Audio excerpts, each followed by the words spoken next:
K. Mishra, Faculty of Biology from Bhagalpur. Today we are going to discuss about the plasmolysis. And what is plasmolysis? Plasmolysis. This is removal of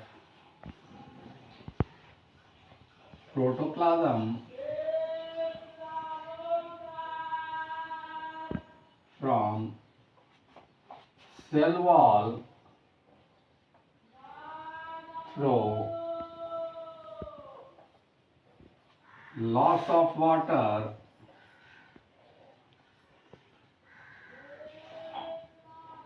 by osmotic action.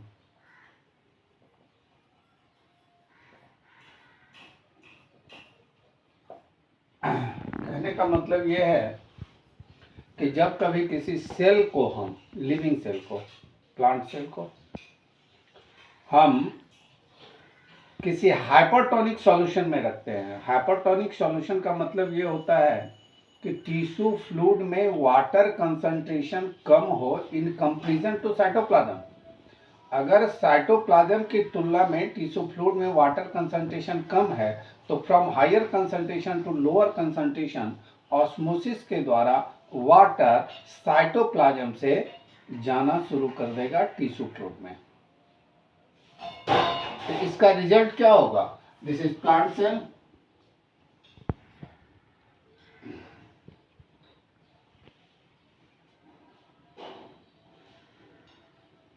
यह cell wall है।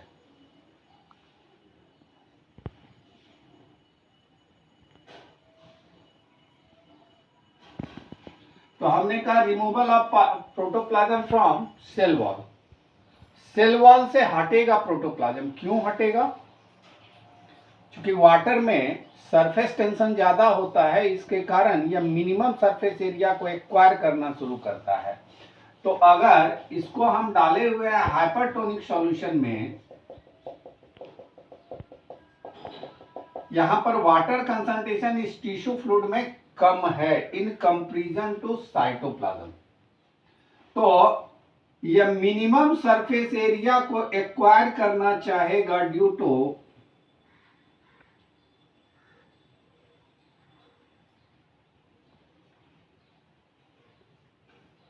Plasmolysis.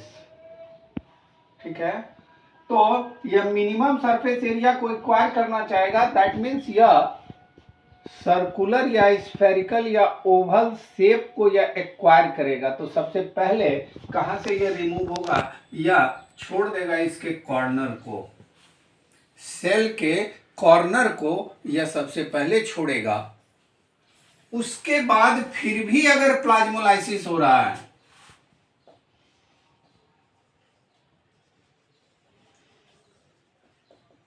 फिर भी अगर इसमें plasmolysis हो रहा है, तब यह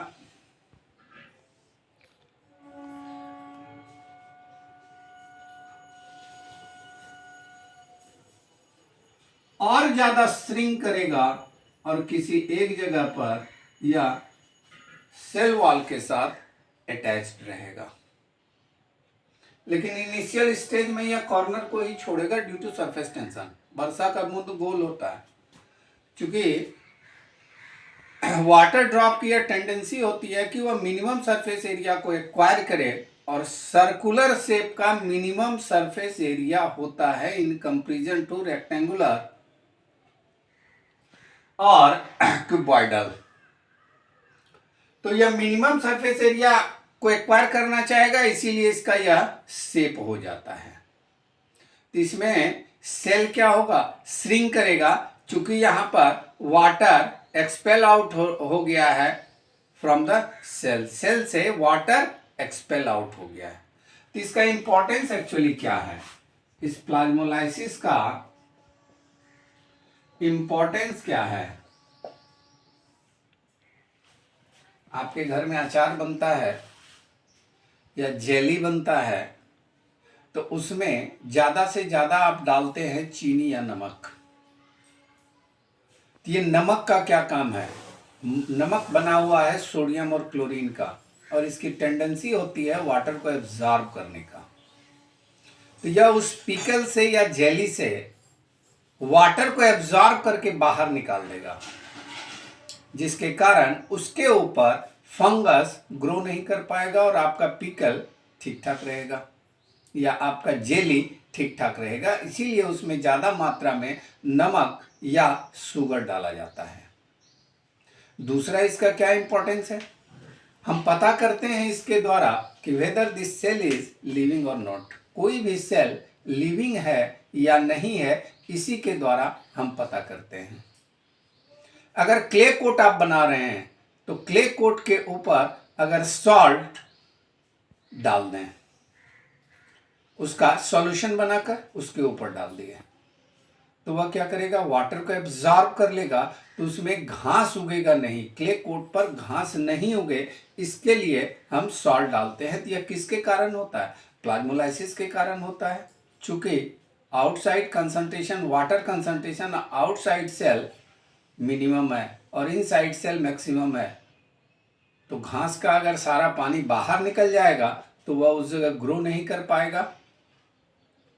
या दीवार वगैरह में जो क्रैक्स आता है और इस क्रैक्स में पेड़ पौधा उग जाता है, तो यह पेड़ पौधा नहीं उगे तो उस क्रैक्स में अगर हम सॉल्ट स्प्रे कर दें या सॉल्ट का सॉल्यूशन बनाकर हम डाल देते हैं, तो वहां पर पेड़ पौधा नहीं उगता है।